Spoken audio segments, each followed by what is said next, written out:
글로벌 경제의 생생한 소식과 함께하는 외신 인사이드입니다. 이번 주 외신 인사이드에서는 국가 경쟁력을 파악할 수 있는 GDP에 관련한 이야기 많이 준비되어 있습니다. 그럼 먼저 픽업 뉴스부터 확인해 보시죠. 오늘 첫 번째 소식은 나 실장님이 준비해 주셨다고요? 네, 주가가 경제 전반에 주는 영향을 기사로 다룬 건데요. 네. 옥스퍼드 이코노믹스에 따르면 주가 하락에 따른 충격이 국내 총생산에 미치는 영향이 가장 큰 나라로 미국 다음으로 한국을 꼽았습니다. 근데 그 이유 중에 하나가 이제 우리나라의 시가총액이 GDP 대비 90%로 굉장히 높다라는 얘기인데요. 좀 저는 어처구니가 좀 없어서요. 한번 짚고 넘어가야 될 것 같아서 가지고 나왔습니다. 네, 저도 이 기사를 보면서 90%라는 구절에 눈이 가서요. 제가 좀 찾아봤어요. 이런 시가총액 이랑 GDP 산출 방법이 워렌 버핏이 많이 사용하는 방법이라고 하더라고요. 그래서 120이 넘으면 고평가, 그리고 80 이하면 저평가, 뭐 이렇게 본다고 하더라고요. 그런데 이런 수치로 주식시장, 한 나라의 주식시장을 평가한다는 것이 과연 효율적인 방법일까요? 나쁜 방법은 아닌데요. 경제가 어떤 경제냐에 따라서 되게 다르죠. 무역 의존도가 굉장히 높은 나라들은 또 거기에 굉장히 무역을 잘하는 그런 기업들, 우리나라로 보면은 삼성전자 같은 기업들이 많으면 많을수록 GDP 대비해서 시가총액이 더 많을 수가 있죠. 그래서 솔직히 뭐 지금 우리나라 90%가 높다라고 하는데 네. 스위스 같은 데는 230%예요. GDP에 오. 대비해서. 그다음에 우리 이웃에 있는 대만 같은 경우도 180%가 됩니다.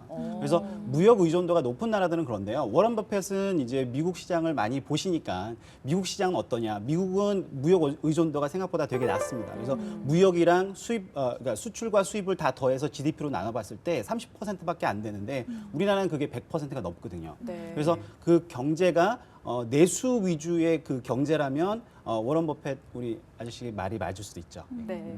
여기에요. 또 한국은 이 가계자산 비중이 주식보다는 저희가 다 알고 있듯이 비금융 자산이 훨씬 더 높은 편이잖아요. 그러면 여기 기사대로 과연 주식시장이 주가 하락이 세계적으로 일어난다고 해서 한국 경제에 받는 영향이 이만큼이나 크다고 해석을 할 수 있을까요? 우리나라 지금 가계 자산을 보시면 대부분이 부동산이죠. 솔직히 주식 투자를 하는 비중이 그렇게 크지가 않습니다. 네. 그래서 만약에 우리나라 부동산 버블이 꺼진다 이렇게 되면 우리나라 경제에 주는 영향은 되게 클 수 있는데 네. 주식이 하락한다고 해서 그게 우리나라의 GDP를 깎아먹는 그런 영향은 그렇게 크지는 않을 것 같아요. 그리고 솔직히 주가가 떨어졌을 때 경제가 안 좋아진 건지 네. 인과관계가 솔직히 성립이 되는지 안 되는지 모르겠어요. 네. 상관관계가 있다고 해서 인과관계가 있는 건 아니잖아요. 그렇죠? 그러니까 뭐 제가 생각하기에는 이게 우리나라가 두 번째인지는 사실 잘 모르겠는데 네. 주가가 그만큼 경기에 미친 영향이 크다 뭐 이런 거에서는 좀 동의를 할 수 있다라고 보는 게 네. GDP의 그 전체 규모가 제가 알기로는 작년 말 기준 우리나라가 한 1,500조 정도 했었을 거예요. 시총이 한 1,200조, 300조 되니까 이제 그래서 90%라는 얘기가 나온 건데 만약에 주가가 10% 조정을 받았다라고 생각을 해보면 네. 그러면 이제 GDP의 10%가 날아가는 거나 마찬가지죠. 그만큼의 어떤 사이즈가 크다라는 측면이 하나 있는 것 같고 두 번째는 아무래도 이 주식이라고 하는 게 여러 가지 심리적인 부분들이 대변해 주다 보니까 네. 주식시장이 안 좋아지면 소비 심리라든가 투자 심리 악화되는 그런 부분도 좀 있을 것 같고요. 그다음에 세 번째는 그 토비네큐라는 그 모형이라고 해야 되나요? 그것도 좀 영향을 주는 것 같아요. 이 토비네큐라는 게 아시는 것처럼 이 기업의 시장 가치하고 이 기업을 복제할 수 있는 비용하고 비교해서 토비네큐가 1이 넘어가게 되면 이제 기업이 투자할 유인이 생기는 이제 그거를 얘기하는 건데 네. 주가가 떨어지게 되면은 자연스럽게 기업의 시총이 떨어지고 기업 가치가 낮아지기 때문에 기업 입장에서는 투자를 하거나 자산을 늘릴 만한 이제 유인이 줄어들거든요. 그래서 네. 그렇게 보면은 일단은 우리나라 주식시장의 규모가 적지 않고 심리적인 측면에서 소비나 투자에 영향을 미칠 수 있는 부분들은 충분히 있는 것 같다. 하지만 그럼에도 불구하고 부동산에 비하면 뭐 영향력은 부동산이 훨씬 크겠죠. 네. 사실 그리고 네. 금융위기 이후에 우리 주식은 사실 거의 박스였잖아요. 근데 다른 뭐 신흥국이나 선진국 다 좀 오르는 추세였고 그렇게 보면 그 충격 우리가 받았다고 봐야 될지 이것도 약간 의문인 것 같아요. 다른 나라는 주식이 오르고 우리는 계속 박스니까 경제에 안 좋은 영향을 미쳤는지 그 부분은 약간 좀 이해가 안 가는 수준인 것 같아요. 근데 그렇게 보면 그래서 성장률도 박스니까 계속 저성장이 눌려 있으니까 그게 뭐 따로 인과관계가 명확히 있다기보다는 서로 영향을 주고받는 그런 정도로 보면 뭐 되지 않을까라는 생각이 드네요. 뭐 2차적인 피해가 있을 수는 있다 이렇게 보긴 하겠지만 또 여기에서 말하는 것처럼 뭐 미국 다음으로 가장 크다 이렇게 보기에는 좀 과장된 면이 없지 않아 있는 것 같아요. 저는 뭐 경제가 안 좋기 때문에 주가가 떨어지고 주가가 떨어지면 그거를 또 더욱더 안 좋은 심리로 이게 악순환이 연결되는 그런 부분인 것 같아요. 두 개가 같이 가는 거다. 뭐가 닭이 먼저인지 달걀이 먼저인지 얘기하기는 좀 힘든 부분도 있는 것 같습니다. 이어서 집중 토크로 넘어가 보겠습니다. 지난주 발표된 중국의 3분기 GDP를 두고 의혹이 적지 않습니다. 통계가 조작돼서 실제 성장률이 훨씬 더 낮을 것이라는 주장들이 제기되고 있는데요. 이코노미스트지의 한 기사에서도 중국이 발표한 자료를 그대로 믿는다는 것이 거의 불가능하다고 말하고 있습니다.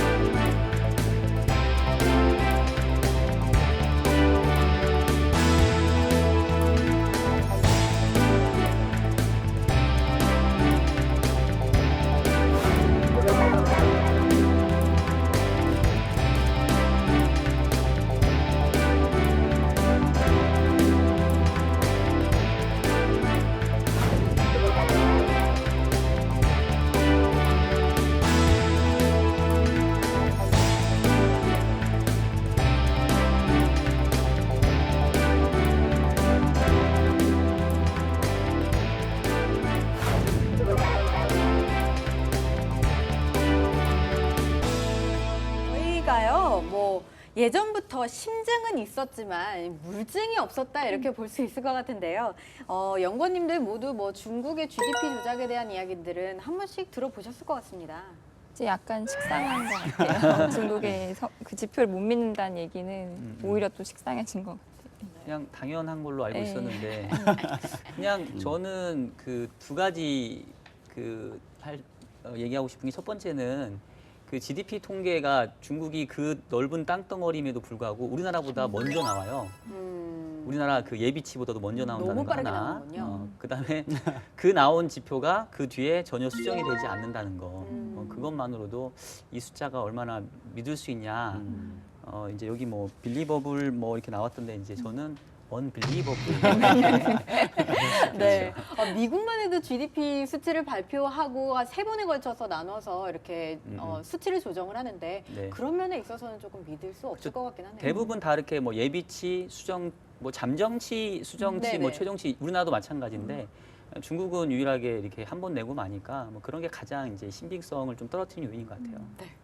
중국의 GDP를 못 믿겠다라고 이제 하시는 분들의 어떻게 보면 아르규먼트가 뭐냐면 네. 전력 소비량을 가장 많이 얘기를 하시잖아요. 아, 네. 올해 이제 전력 소비량이 증가가 3%? 이 정도밖에 안 됐는데 맞아요. 어떻게 GDP 성장이 7% 이상 나오느냐 이런 얘기를 많이 하시는데 근데 저도 여기에 대해서 그래서 한번 고민을 해봤어요. 근데 네. 제조업 쪽에서 쓰는 전력은 굉장히 많잖아요. 근데 서비스업에서 쓰는 전력은 전체의 14%밖에 안 된대요. 근데 그 성장률은 되게 높거든요. 그래서 서비스업이 굉장히 빠른 속도로 성장하고 있다라는 거는 우리가 좀 더 반영을 해줘야 되는 거 아닌가 이런 생각도 들고요. 그다음에 중국이 이 경제가 무역 위주로, 그다음에 네. 수출 위주의 경제에서 내수, 서비스업 위주로 이제 바뀌어가면서 솔직히 데이터를 그대로 이제 받아들이기에는 좀 무리가 있는 부분도 있는 것 같아요. 그래서 이런 것들을 어쩌면 우리가 많이 조정을 해줘야 되는 부분들인데 아직 그 조정이 잘 안 되고 있는 걸 수도 있다라는 생각도 듭니다. 저도 공감하는 게 이번에 중국 성장률 3분기에 6.9% 나온 거를 이제 섹터별로 보면은 네. 1차 산업이 보니까 한 3.8, 2차 산업이 6.0, 3차 산업이 뭐 8.4 이 정도여가지고 3차 산업의 예, 비중이 3차 산업 즉 서비스업의 비중이 많이 높아졌거든요. 그래서 옛날처럼 이 제조업 위주의 그 지표들을 통해서 우리가 비교를 해보면 중국의 어쩜 성장률을 또 디스카운트해서 볼 수도 있다라는 좀 생각이 들기도 하는데 근데 이제 그럼에도 불구하고 아직도 좀 풀리지 않는 거는 이게 아마 그 영국 이코노미스트 지 기사잖아요. 네. 그 이코노미스트가 예전부터 이 중국 성장률에 대해서 의구심을 표현하면서 그 대응치로 발표하고 있는 지수가 이제 리커창 지수라는 게 있잖아요. 그래서 이게 이제 뭐 약간의 그 야사를 설명을 하자면 네. 그 리커창 총리가 2007년도에 야오닝성의 그 서기 시절에 저녁 만찬에서 이제 미국 대사와 같이 자리를 하게 됐었나 봐요. 그래서 이제 오프 더 레코드로 요번에 라오닝성 GDP 나왔는데 이거 못 믿는다, 믿지 마라.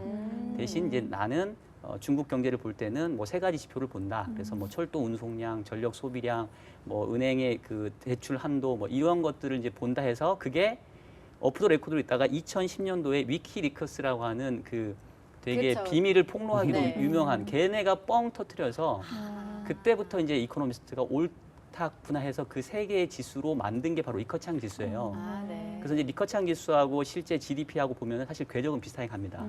근데 이제 요번에 뭐가 좀 충격적이냐면 궤적은 비슷하지만 레벨은 되게 틀려요. 최근에 그 리커창 지수의 전년 동기 상승률은 8월에 3.1에서 9월 달에 1.6인가 1.5까지 떨어졌어요. 아, 네. 그러니까 기울겨 보면 훨씬 더 많이 이 리커창 지수의 그 세 개 지표들은 하향 조정되고 있는데 GDP는 그 정도만큼은 하향 조정 안 됐기 때문에 아까 얘기했던 것처럼 서비스업에 대한 비중이 커졌다고는 하나 여전히 이제 전반적인 경기 여건은 실제 GDP보다는 상당히 좀 부진하지 않을까 뭐 이런 생각을 해볼 수 있는 거죠. 우선 이코노미스트가 영국 잡지잖아요. 네. 영국 사람들은 너무 부정적이에요. 그래서 저는 거기에 대한 또 디스카운트를 해줘야 된다고 어느 정도 생각을 하거든요. 리커창 지수에 또 방금 전에 말씀드렸던 전력 소비량도 있는데 그것도 우리가 그대로 받아들일 수는 없다라는 거죠. 그리고 또 이제 반대 의견을 또 말씀드리자면 그 지방의 그 또 정부가 네. 발표하는 GDP가 있거든요. 네, 네, 네. 그거를 다 모으면요. 전체 GDP보다 높대요. 네. 그래서- 기사 한번 본것 같아요. 그래서 이게 이 오히려 전체 GDP가 낮은 거 아니냐 이렇게 얘기하는 사람들도 있거든요. 그리고 또 이게 투자랑 소비로 우리가 크게 GDP를 나눈다 그러면 투자 쪽이 뭐 반, 소비가 지금 반 정도 된다고 봤을 때 투자가 지금 한 4에서 5% 정도는 성장을 한다는 거죠. 그리고 소비 쪽이 8%. 그렇다면은 뭐 많이 차이 나더라도 1%포인트 이상은 차이가 안 날 거다 이렇게 얘기를 하는데 저는 근데 솔직히 이게 믿을 수 있느냐 없느냐가 중요한 게 아니라 네. 이 방향성이 더 중요한 것 같아요. 이게 이 경제 자체가 슬로우다운하고 있는데 이걸 어떻게 소프트랜드 시키느냐가 굉장히 중요한 이슈인 것 같아요. 네. 시진핑이 잇따른 통계 조작에 대해서 이 국제사회가 이 중국 정부의 산업 구조를 좀 이해하지 못하는 것 아닌가 이렇게 얘기를 했어요. 아무래도 서비스업 분야에 대해서 멘션을 한 것 같은데요. 혹시 이 다른 지표를 조금 우선적으로 봐야 한다면 아까 말씀하신 리커창 지수 말고도 또 있을까요? 글쎄요, 뭐 그거보다는 이제 중국 경제에 대해서 우리가 요즘에 관심을 갖는 거는 이 구조적인 변화 같아요. 그러니까 중국의 성장률을 우리가 브레이크다운 해보면 이른바 이제 설비 투자로 이름지어지는 총 자본 형성 비중이 한 46% 정도 되고요. 민간 소비가 차지하는 비중이 한 38% 정도밖에 안 되거든요. 그러니까 우리나라하고 비교해보면 우리나라는 민간 소비가 차지하는 비중이 한 51% 정도, 그다음에 이제 자본 형성이 차지하는 비중이 20몇 % 정도밖에 안 되는 상황인데 이제 중국은 그동안 상당히 투자 위주로 그다음에 뭔가 이제 인프라스트럭처를 넓히면서 이제 성장을 해왔던 건데 네. 그게 아마 이제 한계에 이르면서 과거에 고성장을 하지 못하고 이제 성장의 동력을 이제 민간 소비로 돌려야 되는 상황인데 그 인프라스트럭처 같은 경우는 정부가 얼마든지 컨트롤할 수 있는 반면에 민간 소비는 사실 개인의 영역이잖아요. 그래서 제가 느끼는 소감은 이 중국 경제가 과거에 이 인프라스트럭처 주도의 빠른 성장이 이제는 모멘텀을 다하고 줄어들고 있는데 네. 그 빈자리를 민간 소비가 빠르게 메꿔주기에는 간극이 있는 게 아닌가. 아. 이제 그런 차원에서 성장률 둔화가 좀 있는 것 같아서 앞으로 중국 경제 볼 때 과연 이 인프라스트럭처 주도하에 성장에 기여도 하고 이 민간 소비에 기여도 하고 얼마만큼 얘가 이렇게 오버랩 될 수 있는지 저는 이제 그 부분들을 조금 주의 깊게 봐야 되지 않나 이제 이런 생각을 좀 하고 있어요. 근데 뭐 이 GDP에 관해서는요, 이 기사 안에서는 이제 중국이 조금 GDP에 집착하는 모습을 보이고 있다 이렇게도 이야기를 하고 있습니다. 이 중국도요, 이 GDP 수치를 조금씩 이게 손볼 만한 이유가 있는 것 아닌가 이런 생각이 들고 있는데요. 이 한 나라의 경제 상황을 파악하는 데 있어서 GDP가 얼마나 신뢰도를 가지고 있는 걸까요? 일단은 뭐 GDP만큼 또 그 한 나라의 경제를 또 잘 알려주는 지표가 없어서 GDP 쓰는 것 같고 제가 알기로는 2000년 초반인가에 그 지구상에서 발명된 뭐 그 유대한 발명품 내지는 발명 그것 중에 하나가 네. GDP가 꼽힌 적이 있어요.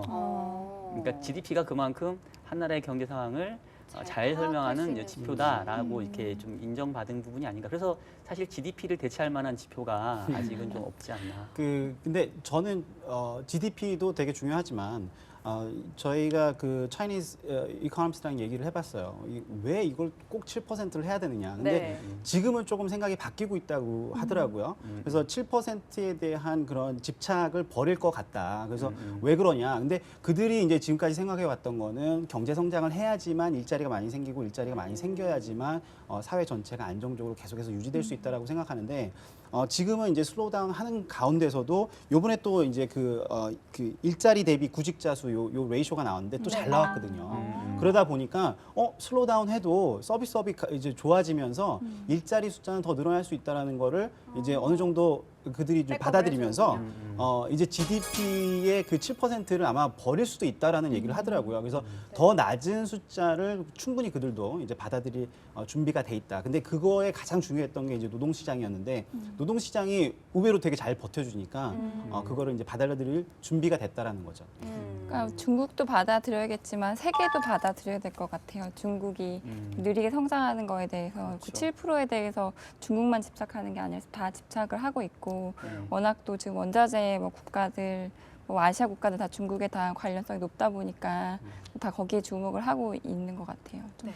그 중국이 이게 10조 달러 경제인데 네. 이제 7% 한다는 그 자체가 이상한 거죠. 네, 예. 맞아요. 이제는 슬로우다운 할 때가 됐고 네. 오히려 그거를 지키기 위해서 너무나 이제 많은 스티뮬러스나 이런 것들이 들어갔을 때 나중에 부작용이 더 이제 걱정을 해야 되는 그런 상황이 아닌가 싶습니다. 네. 목표치를 조금 낮출 필요가 있을 것 같네요. 다른 기사에서는요, 이 GDP랑 조금 같이 볼 수 있는 수치를 GDI를 선정을 했습니다. GDI는 어떻게 보세요? 얼마예요? GDI는 저도 개인적으로 이렇게 계속해서 팔로우하는 그 지표가 아니라서 네.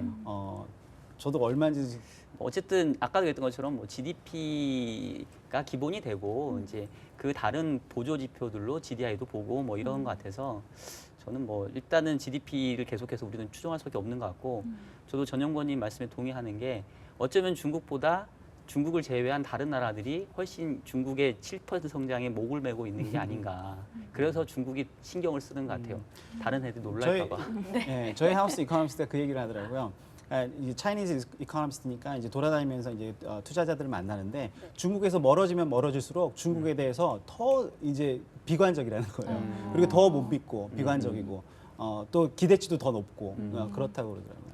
수치를 변경해서 상황을 좋게 포장하는 일이 참 쉬울 수는 있습니다. 근데 하지만 또 신뢰를 쌓는다는 것은 시간을 오래 들여서 얻을 수 있는 가치가 아닐까 싶습니다. 다음 주에도 저희 더욱 생생한 외신으로 여러분들 찾아뵙도록 하겠습니다. 감사합니다. 수고하셨습니다.